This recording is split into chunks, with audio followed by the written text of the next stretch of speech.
الله لا إله إلا هو الحي القيوم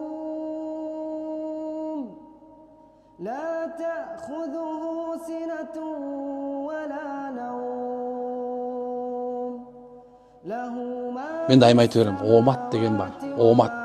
Бүгүн кордуктасың, бүгүн орчулуктасың, бүгүн сени эч ким түшүнбөй атат, субханалла.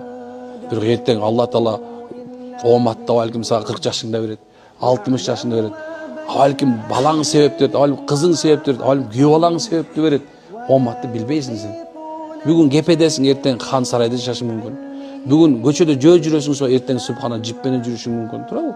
Бул омат деген ушундай. Ооп келет адамгачы. Бүгүн бар, эртең жок.